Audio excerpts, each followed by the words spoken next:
waves crashing on a rocky coast. Grassy cliffs reaching up to form a ridge behind. Text, monitoring California's Mediterranean ecosystem by the National Park Service Mediterranean Coast Network Inventory and Monitoring Program. Undisturbed sandy beach, large expanse of water. White-capped waves tumbling over rocks. From above, dozens of white birds flying over the water near the shore. Text, Antonio Solorio, Park Ranger, Santa Monica Mountains National Recreation Area. Mediterranean-type ecosystems are considered biological hotspots. You find great species diversity and also abundance. They're super rare and super unique. You only find them in 5 places around the world. You could find it here in Southern California, and then you find it in South Africa, Australia, South America, and Chile. They are adjacent to marine ecosystems, and they actually are influenced by the ocean. A butterfly flapping its wings quickly near a yellow flower. Large brown birds with white heads and long, red-tipped beaks glide overhead. Underwater, a diver with a clipboard looks at measuring tape on ocean floor. The Mediterranean Coast Network consists of Santa Monica Mountains National Recreation Area, Channel Islands National Park, Cabrillo National Monument. We have a team of scientists that are monitoring what's going on in the different parks, and they're measuring the vital signs. A man looking closely at a screen placed over a rock, counting each section. Another man writes on a tablet. Text, Mediterranean Coast Network Inventory and Monitoring Program currently monitors 15 different vital signs. The rocky intertidal zone is where the ocean comes up to meet the land. This is one of the most extreme ecosystems on Earth. Leopard shark swimming near sea floor. Text, Alex Warneke, Science Communicator, Cabrillo National Monument. Here, on the edge of land and sea, life is dictated by the changing tides. Every animal is adapted uniquely to this environment to withstand the pressures. Spiny lobster walking on spindly legs in the sand underwater. Cabrillo National Monument is located on the southernmost tip of the Point Loma Peninsula. We're tasked with protecting 160 acres of rocky intertidal zone and Mediterranean coastal ecosystem. As resource biologists, we carry out this mission by collecting long-term ecological data in the form of inventory and monitoring protocols. Text, California's Mediterranean Ecosystem Rocky Intertidal Monitoring. When we go out and monitor, it's essentially a health checkup of the intertidal. We go see who is there, how big they have gotten, and how they've changed over time. We go out to the same places every year, year after year, so we can see changes, and from those trends we can make management decisions. Measuring a small rock-like creature about 3.5 inches long. Drawing a chalk line on a rock at the end of a tape measure. We began monitoring our rocky intertidal ecosystem in the 1990s. Within the first 5 years, we found that 7 of the 13 species we are looking at were in severe decline. A variety of sea life and coral. Some circular with white spikes all the way around them. Others spotted red. Tall rocky ridges surrounded by water. Text, Channel Islands National Park.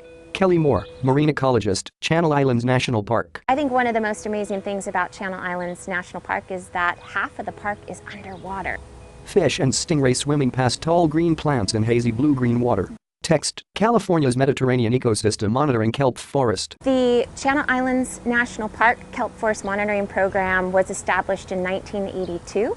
The data we collect includes size and abundance on over 70 different species of fish, invertebrates, and algae. We also collect temperature data and video transect data. So you're actually visually able to see the sites change from year to year.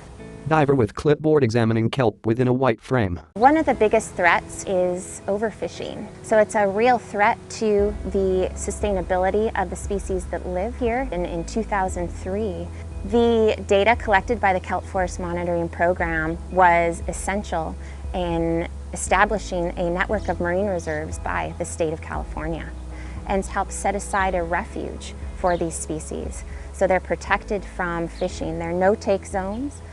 Sun shining down through water. Large school of small fish swimming. And what we've seen over the last 5 and 10 years, an increase in their abundance, an increase in size. And this is really important. Larger individuals produce more offspring. So we're replenishing the population. And we're also hoping that there'll be some spillover into areas surrounding the reserves that are not protected. Tree-covered hills with tall rocky outcrops overlooking a large community. Text, Santa Monica Mountains National Recreation Area. We are the largest urban national park in our country. Millions of people from Los Angeles, from Ventura County have access to this wonderful open space. Over the hills, miles of houses and roads. Sure, we're an urban interface park. However, we also protect this habitat that provides space for, get this, mountain lions, coyotes, bobcats, raptors, and then a bunch of significant others, newts, reptiles, a whole bunch of amphibians. It is super diverse with wildlife. Collared mountain lion sniffing around a tree on a hill, several houses below. Coyote near tall grass, nightlit skyscrapers behind. Tagged and collared bobcat climbing small boulders. Newts and lizards swimming and climbing. Gloved hands cradling a tiny blue-eyed spotted kitten, yellow tag in its ear. Data from our inventory and monitoring work has shown us that one of our biggest challenges is habitat fragmentation. So we have the 405, the 101, these freeways, right, that are isolating the wildlife. Everything from the lizards to big mountain lion that comes across this freeway, and it's a real barrier. This poses the question, what can we do to better connect these isolated spaces, this fragmented landscape, where we give an opportunity to these trapped animals to move between habitats so they could continue their existence. Satellite map of habitat areas. Busy highways.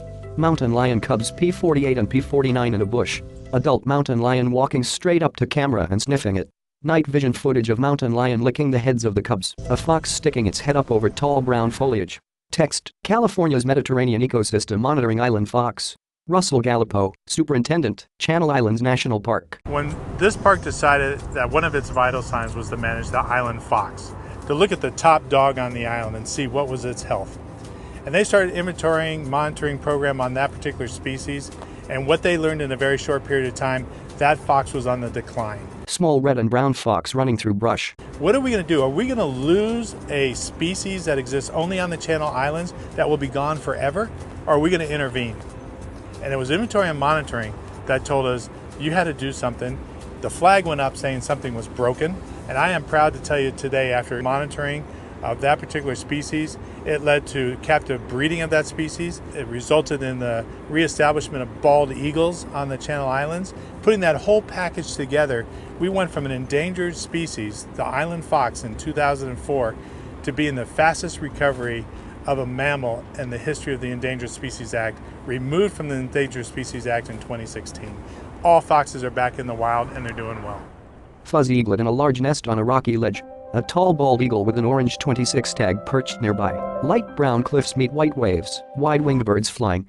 8 small sharks swimming in shallow water. One of the most important things I think the public expects of national parks is that we are these special places that have been set aside, and they have this expectation that when they come here, the pieces are all here, that really the ecosystem's intact. Woman standing in ankle-deep water writing in a small notebook. But how do we know that? We say we're a science-based decision-making body, and if we're going to do that, we have to have good science. I would challenge you to do it without an inventory and monitoring program. Amber sun setting over hills protruding out into the calm water. Logo, National Park Service. Text, special thanks to Zach Behrens, Katie Delaney, Keith Lombardo, and Yvonne Menard. Produced and directed by Michael Durham.